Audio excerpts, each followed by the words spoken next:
This is Kits and Wagers. I'm Adam Zdroik, joined by Chris Owen for Game Week 30 in the Premier League. We got 8 bets coming to everyone in the Premier League. We're fresh off the international break. Chris, it's been a couple weeks here, and every time after the international break, I had a bunch of college basketball betting going on in my world, but every time after the international break, it's like, man, I feel like I had a good handle on things before the break, and then you take one weekend off and you look at these teams again. It's like, what even happened 2 weeks ago? But is that how you feel? Or is it just me having a 9-month-old in my household kind of thing?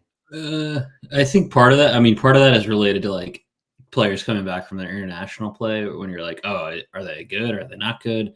Are they going to play? But I think also, I don't know. I've been salivating like the week off or the weekend off since the FA Cup has been like, oh man, why did they have to bake in another international break? I've been absolutely jonesing to watch some more Prem and yeah. So I mean, definitely a little confusion as to who's going to play this weekend, but certainly everything that we're going to get into this week. I'm ready. We're back, and I'm ready to be back. Yeah, you are specifically ready to bounce back for your bets. It's been a little difficult though, and on my end, I will say I'm 10-2 in my last 12 bets on this show. Nice. So as I said, I had a good handle on things, but we'll see how that is after the break, because the last time we talked, I think there was only 5 games in the game week, and we had the FA Cup stuff going on, so we were kind of forced into a few matches there. And then we gave the FA Cup parlay. That's right. Sorry, Chris. You had Liverpool money line against Manchester United. And that was like I can't go back on this. Yeah, it was tough. That was an interesting matchup, but we got Game Week 30 here. Not this CONCACAF.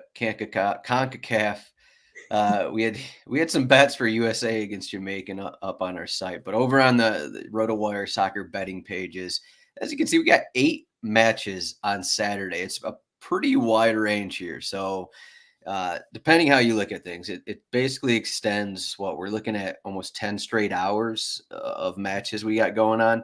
If we're in the Eastern time zone, if we go 8:30 a.m. and the last one starts at 4 p.m., that just extends the entire day. So if you have a slow Saturday, there's a lot to watch.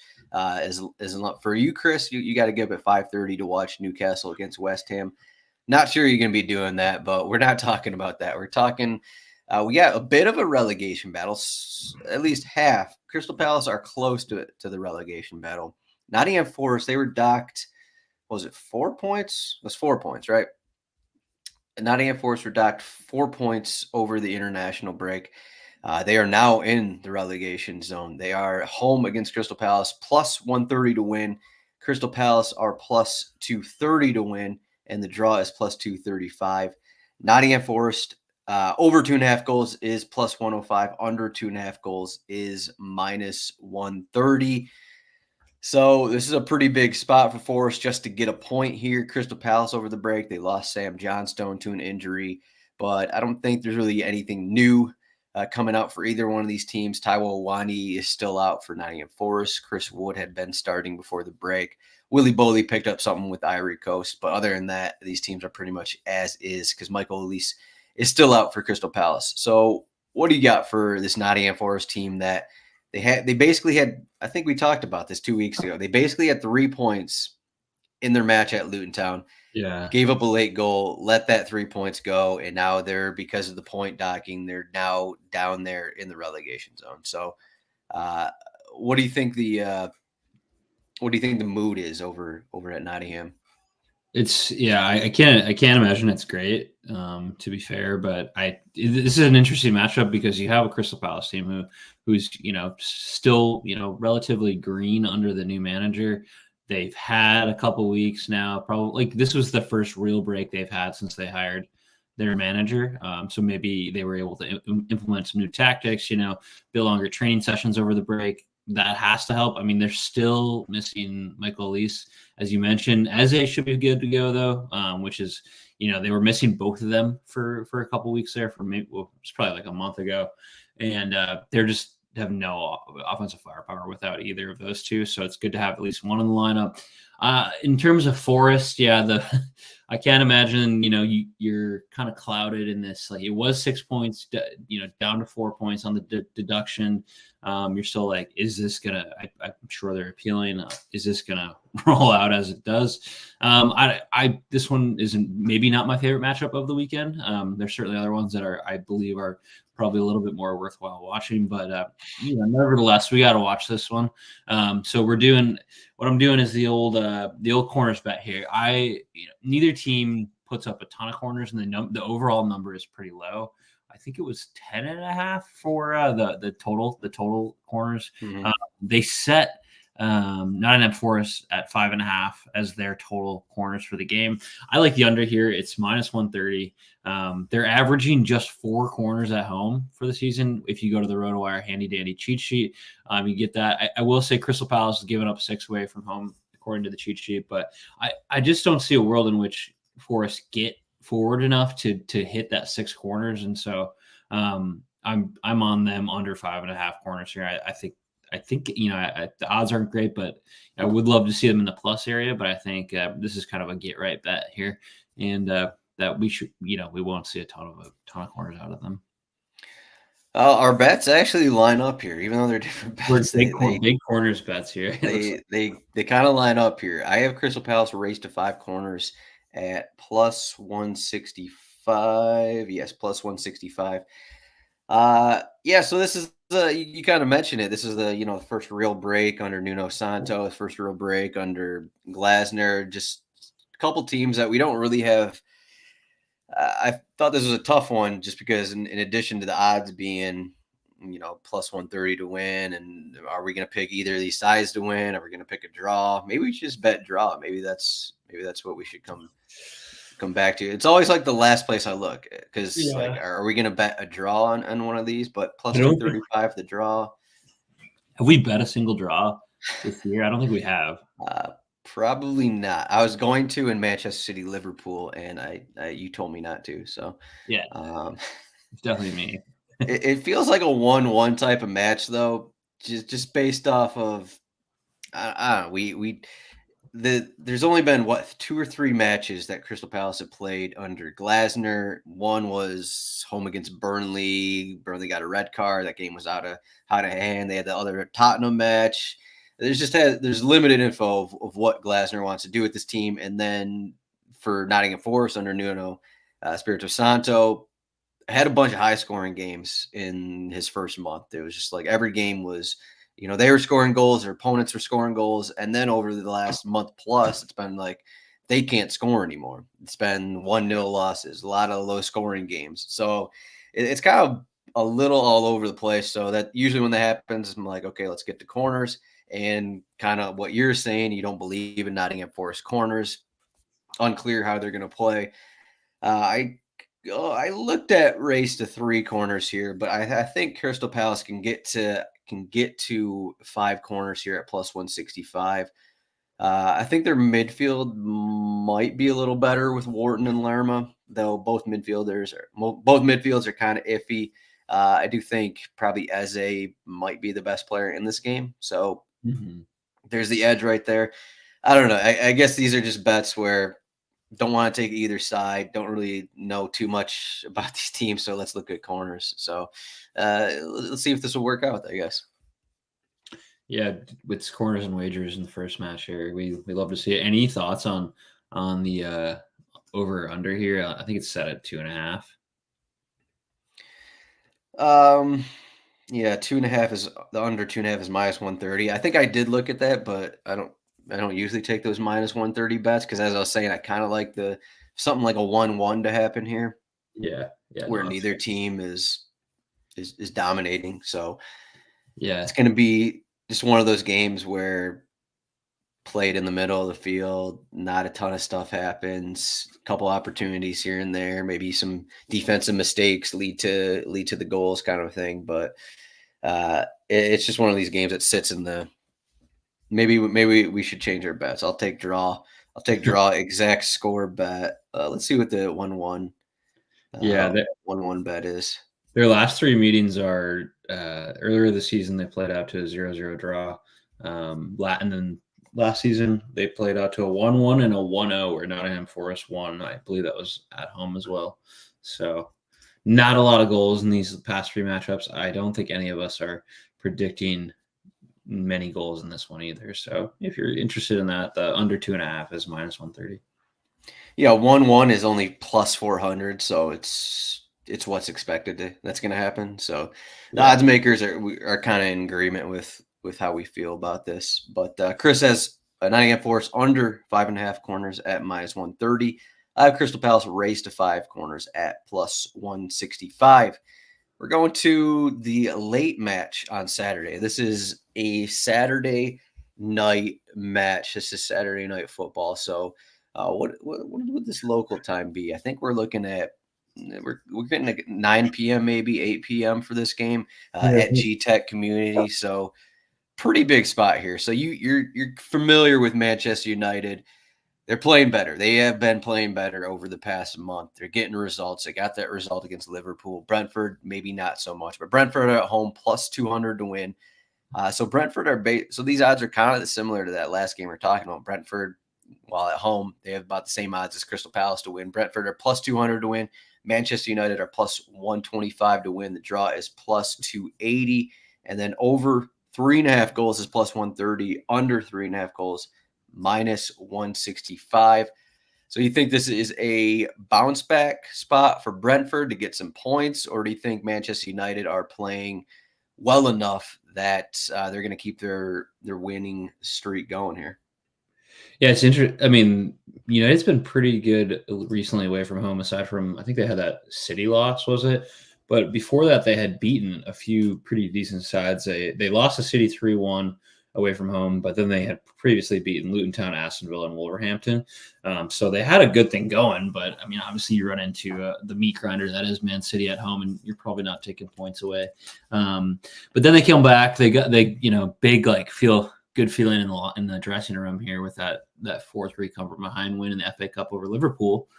So I'm weirdly kind of believing in United.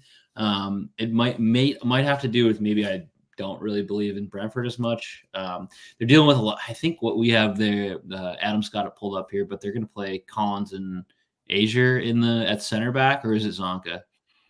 Yeah, this is what they've been doing because pretty much everyone's out. Me and Pinnock are out.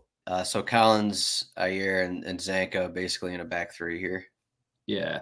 So I mean, dealing with some injuries out of the back, I somehow believe in United. Like I said, this is like Eric Ten Hag, like with his back against the door here. But I like Man United money line here, plus 125.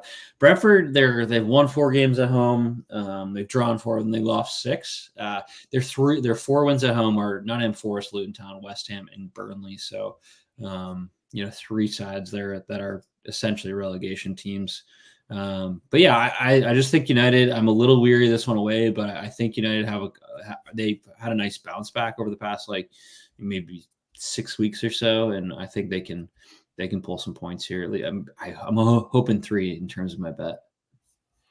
Yeah, for the most part, Manchester United, playing well, though, it did look like they were going to drop that game against Liverpool. They have that game against Fulham about a month ago where they lost it at home. So they have these results in there where, like, typical Manchester United comes through. But the one thing I was looking at for Brentford here is mainly off comments for Thomas Frank. We know I like Thomas Frank here. And I think it was after the Arsenal match where Thomas Frank came out and was like, yeah, we actually played well. I thought we could have got a point out of that. He liked how his team played. And then the following match was at Burnley. Reguilón got a red card in the 8th minute, and they actually battled back in the second half of that one and almost took a point despite being down 2-0 and down a man. And then they lost that game against Arsenal. Havertz got that winner in the 86th minute. The prior home match, they were beating Chelsea, and then Disasi got the equalizer in the 83rd minute. So even though the results haven't been there, it's just been kind of a few weird things that happened for them.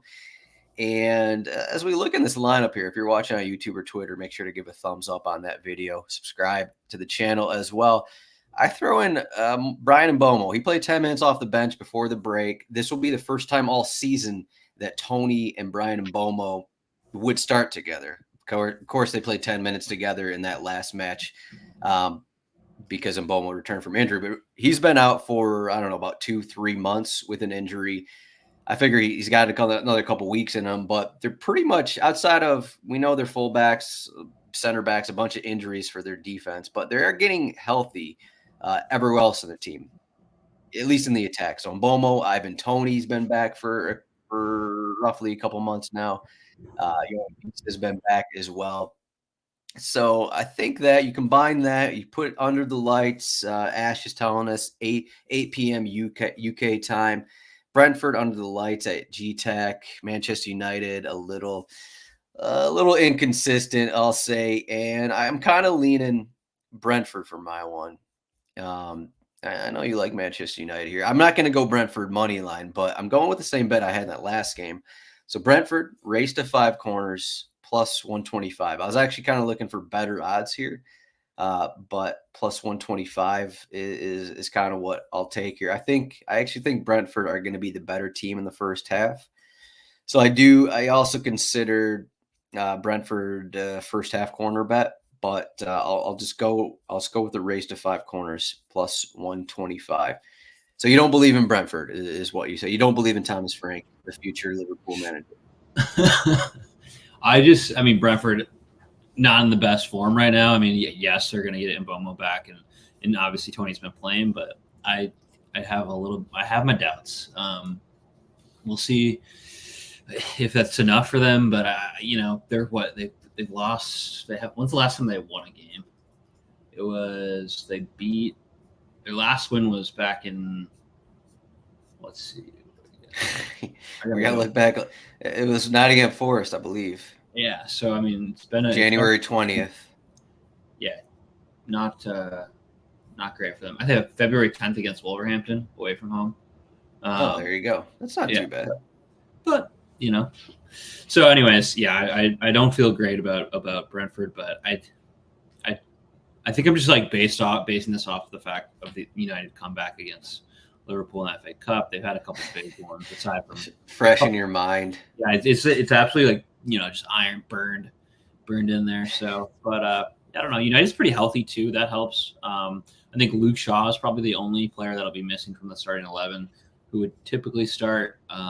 We haven't gotten a full update on Casemiro. He's probably fine, but he was removed from the Brazil squad over the break. Yeah. So, and even then, they might be better without him in the starting 11, in my opinion. But yeah, maybe. I like United. United to win here feels risky.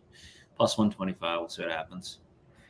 Yeah, Ash has given us both teams to score. Both teams to score minus 200. Both teams to score no draw is plus 115.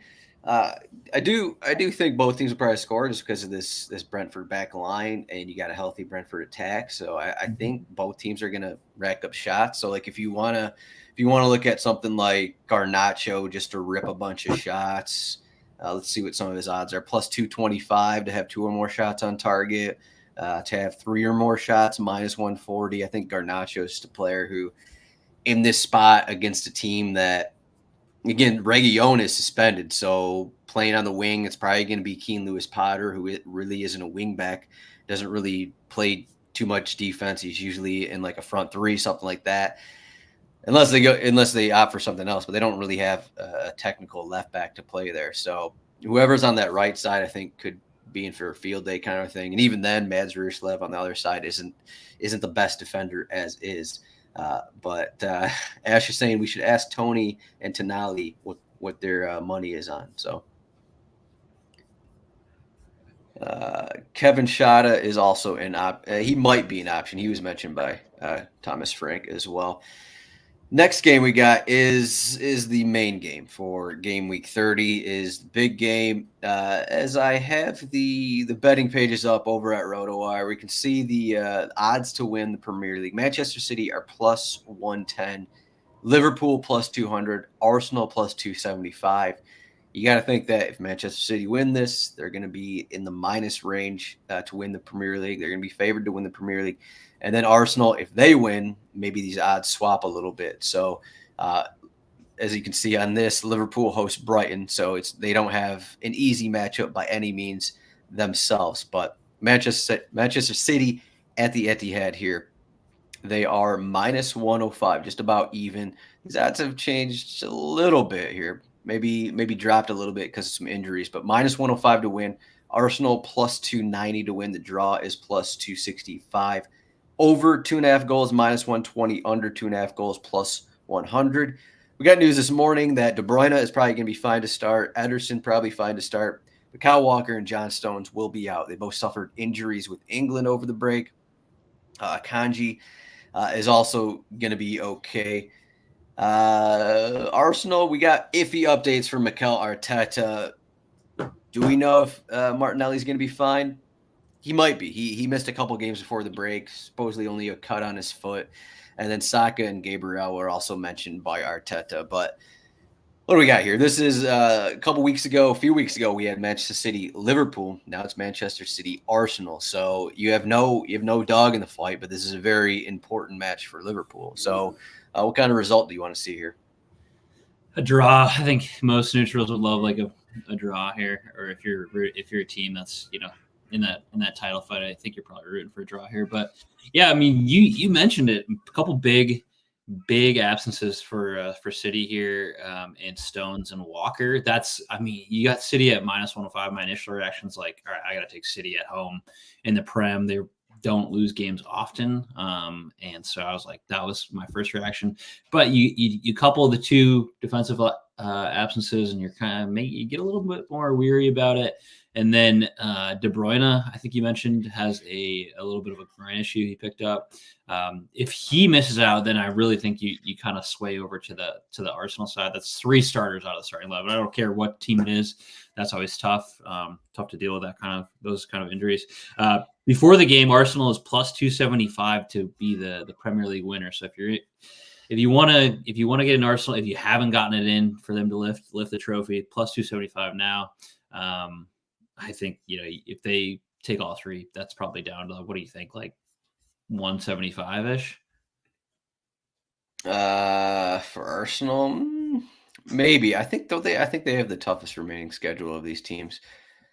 We could pull that up, but I know City's got a couple in a row where they have to face a couple top 5 sides, or top 6 sides. But anyways, back to my bet here. If De Bruyne is out, I really like this even more. I still like it in games where City have struggled. It's because Phil Foden's kind of struggled to get going. When they've been successful this season, it's pretty much run through Foden, and he's provided for Holland and whatnot. So I feel like I like Foden here. 2 or more shots on target, plus 240. You're getting really nice odds there.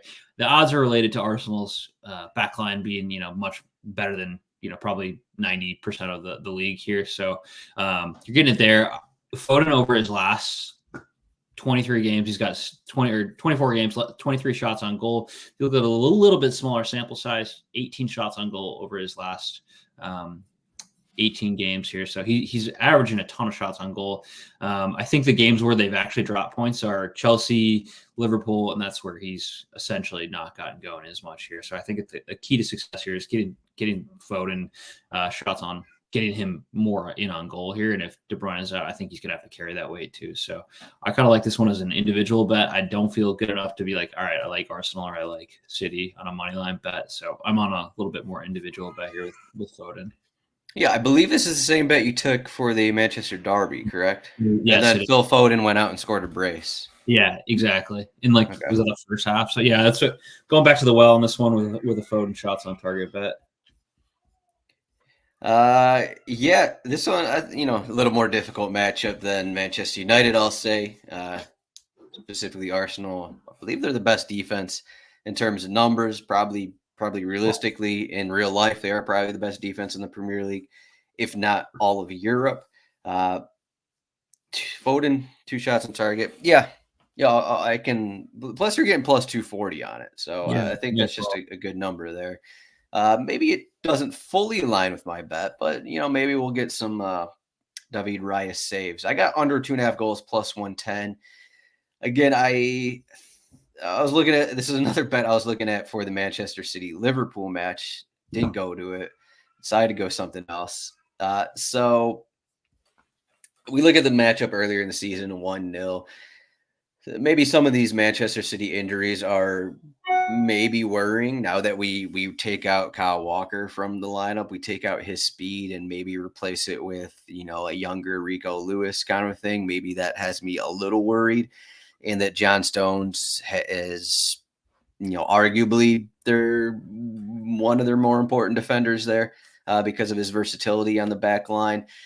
That is worrying for this bet, but I don't think Arsenal are going to come into Manchester and drop in a couple goals kind of thing. I think that it's going to be very similar to the prior time these teams played this season at the Emirates. 1-0, Martinelli got that late goal, but there just really wasn't that much that happened. Arsenal had 12 shots, Manchester City had 4 shots.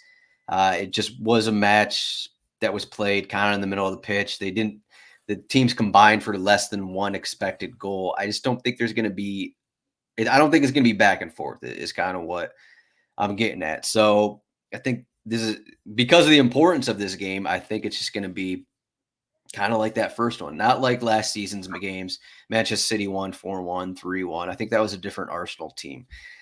So under 2.5 goals plus 110. Chris has Foden 2 or more shots on target at plus 240. So – what kind of result are you thinking? Are you thinking the over or are you thinking the under like my bet? I think the under here. Yeah, I'm definitely, I think, a little like 1-1-ish. It's going to be a battle. I guess this is 2-1 last or 3-1 in this like fixture last year in April. Just for the sake of that 4-1. Was a 4-1. Okay, so yeah. That was when City are like, all right, we're just going to be champions. But yeah, I think an under here, another cagey affair is in order. Rob Holding started at center back in that game. So, yeah. So a little different situation. Let me pull up the schedule here. I'll pull up their schedule feature to get a look at what these teams have upcoming. So yeah, you can see Arsenal they're at Brighton. They're at Wolverhampton, at Tottenham, and at Manchester United remaining. Liverpool's tough ones at Manchester United. At Fulham, I guess it's kind of difficult. At West Ham, at Aston Villa. So, I mean, you kind of look at Manchester City's schedule and maybe the easiest remaining, you could say, at Fulham, Brighton, Crystal Palace. Probably Manchester City's remaining schedule is the easiest, but I guess we'll see what happens in this result. If City are in the lead on, I guess, let's see, after game week 34, after Brighton is probably their last tough game. It's their title. I think. I don't think they have any problem at Nottingham Forest, at Wolverhampton, or home against Wolverhampton, at Fulham, and then West Ham on the final day of the season. I think. Yeah, I mean, at Tottenham and at Manchester United for Arsenal are just kind of looming large here. Yep. Yeah, definitely. If all these teams are level, like you're saying at this point, Arsenal's the nerves would probably start to kick in some of these games. Not that it even matters, but just difficult spots. And yeah, totally. Even Liverpool home against Tottenham, I think will be an interesting game. 100%. And then we'll see what's going on over at Aston Villa at that point, a couple months from now. As their Liverpool also have Europa League, Aston Villa have Conference League to worry about. So that'll be another thing that may decide these things. If these teams are playing, if they advance in European play kind of a thing, how is that mixing with their schedule and what's their injury situation looking like? So, an interesting end of the season, needless to say. We did have a comment in the chat here. What are the odds of Pep wearing a turtleneck on Sunday? I think you break down that bet. And I think if you make it a little more broad for a sweater, I think you're getting like minus 300 odds. The turtleneck, a little bit better odds. Maybe closer to like plus or minus 150, minus 100. I think, or not minus 100, but I think you're getting better odds if you just go with the turtleneck bet. But what are the odds of Arteta wearing that long black coat that he has? I think good. Minus Good. 1,000. What if Arsenal score and or win? What's Arteta's celebration? Is he running the touchline again, or is he a little bit more respectful? I don't think he's going to be respectful. I don't think he's going to be respectful. That's fair. He's, I mean, at his former, I guess, former-ish club. Yeah, I don't think that's a thing for him, if I'm being honest. Okay, fair enough. All right, we got the team parlay here. The team parlay needs a little bit of work here, but let me pull up the cheat sheet here if you're watching on YouTube or Twitter. We got the cheat sheet. FPL cheat sheet includes lineups for all the 10 matches, the odds report for all the games, anytime goal score odds as well. But what are we looking at for our games? You're looking at Liverpool, of course. Liverpool are home against Brighton. We got the news of Andrew Robertson picking up an ankle injury over the break, so that's not helpful, but pretty much the rest of their team is basically fit. Konate returned over the break. Their midfield with Szoboszlai, he's back. Salah's back. Darwin's going to be okay. All these guys are fine. They're at home. I know Brighton are a tough team, but what are your thoughts here? What's going to be your team parlay bet? Yeah, I mean, initially team parlay bet, my first reaction was, all right, let me go to this. Who's Luton playing? And then I see it's Tottenham. And I'm like, all right, I want in on all the Tottenham and Luton Town bets. But the the overs for both teams, the over is at 3.5 is like minus 150, I think. And there's the Tottenham like over 1.5 goals is even pretty large. So I had to get off of that because it just wasn't great. So that leads me to my next bet. I'm going for the second straight bet here. I'm going to go on a shots on target bet. I like Darwin Nunez, who he's got to be, if he's not leading the league in shots, he's got to be pretty close. I like Darwin Nunez, 2 or more shots on target. It's minus 125. He has been absolutely just, you look at his past few matches here, he's got last 11 games, he's got 23 shots on target, 9 goals. Like he's just been peppering the net, especially, if he plays a full 90, he's not always playing the full 90. So that makes me a little bit weary, but Gakpo hasn't been super impressive, and I think Jota's still out, so I expect him to play serious minutes here. And I like the 2 or more shots on target for my end of the parlay. Yeah, I think you could throw out some of these results here. Sparta Prague, he did have 2 shots on target in both those games, but he was subbed off early because they just dominated that game. Another game here, Manchester City, I think you could throw that out because it's Manchester City. Got injured in this game against Brentford, so you could throw that out. But you look at his prior starts, so 90 minutes against Burnley, 2 shots on target. 90 minutes against Chelsea, 5 shots on target. Bournemouth, 3 shots on target. Newcastle, 5 shots on target. So the numbers are backing you. Are you worried maybe that with Salah back in the lineup, because I don't think Salah was in really any of these games here, is that going to take away from, the volume of Darwin Nunez on the one side there? I don't think so. Like they've played together all season, and Darwin's like I would be curious to see where he ranks in terms of shots taken. He's certainly a high volume shooter, and I mean that you have to be, I guess, if you're going to try to score goals. But yeah, I don't think, despite Salah, they should have plenty of chances. I think Brighton are a really tough side at home, but it's not like they're not giving up chances to other teams. So I definitely feel like. Despite Salah being in the lineup now, I think Darwin can still hit 2 or more shots on target. All right, pull up the numbers for everyone. Again, rotowire.com/soccer trial, 48-hour trial. I pulled up per 90 stats here. So basically, of any regular player, Darwin Nunez leads the league in 4.92 shots per 90 minutes. The players above him are all bench players. Maybe outside of Enciso, who is back from injury, but he's only played 146 minutes.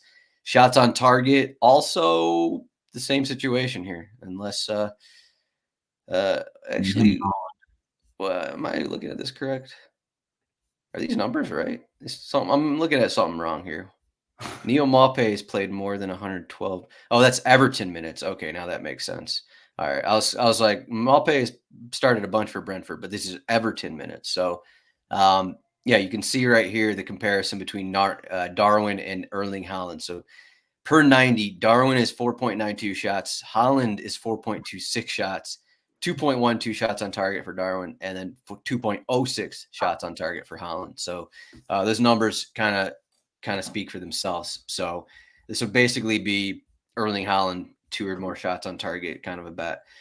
My side of the bet, as we get to it here, I am going to that. So I had the same idea as Chris with the Tottenham Luton Town match. Luton Town have a ton of injuries. Tottenham kind of struggled a little bit before the break.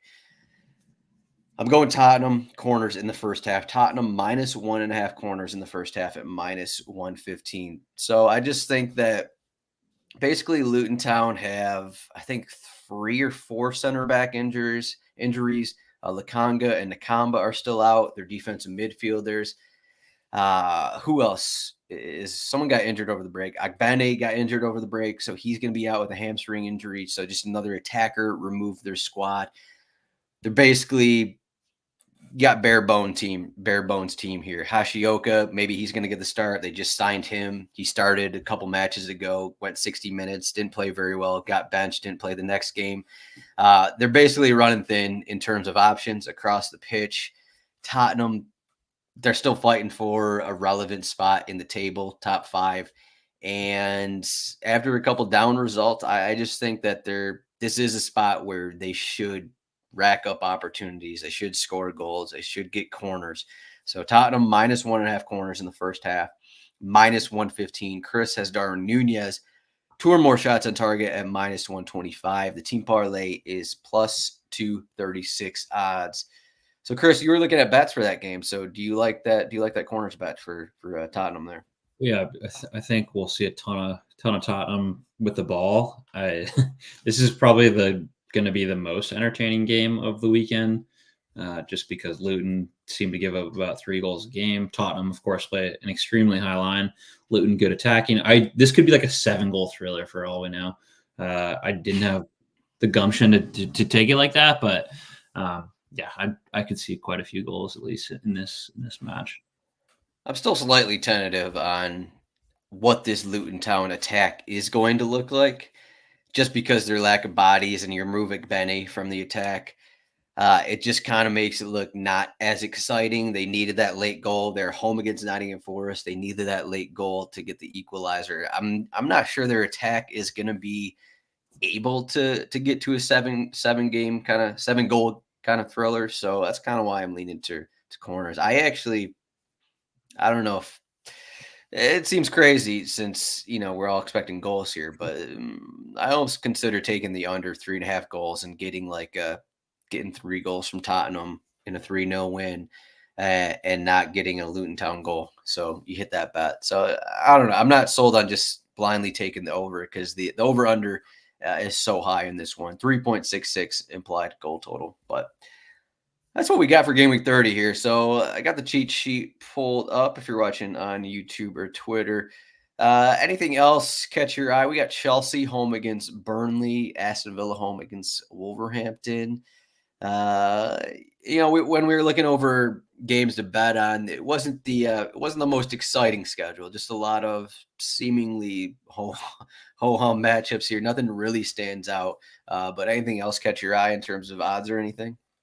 I mean, I'll definitely have my eyes on that Aston Villa Wolves game. Aston Villa at home. I feel like they were so good at home earlier in the season, and they've had a couple blips recently. So looking for them to bounce back. But Wolves, as always, a tough side. So that's certainly what I'm looking at. And then we're just blessed with 8 games in a row. Or 8 games on Saturday. So that'll be blessed.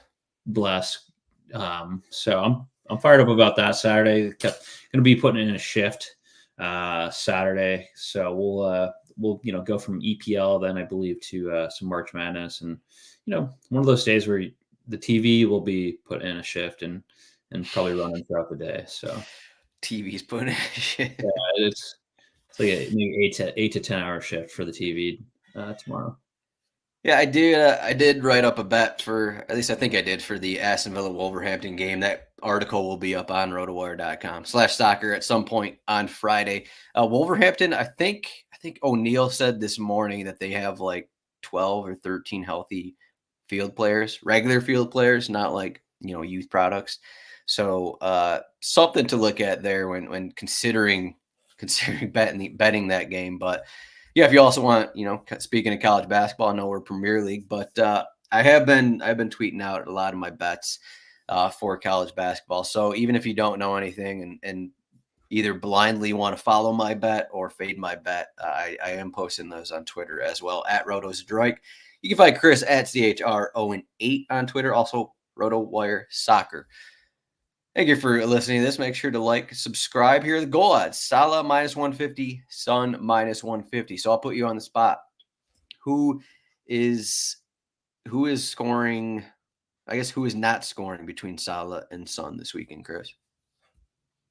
I would rather pick a player to score rather than not score. So I'm gonna go Son to score in the Luton Town game that has a pretty high goal total. Okay, Son to score, Salah to assist, Darwin 2 times. How about that? Yeah, perfect. Let's run that. All right, there we go. Thank you everyone for watching. Like, subscribe. We'll see everyone. We do have midweek next week, so we'll got to figure out our schedule for the midweek game week 31 if we're going to do a show or not. But we'll see everyone at some point next week. Thank you for watching. Thank you, Chris. Good luck on your bets. Thanks, Adam.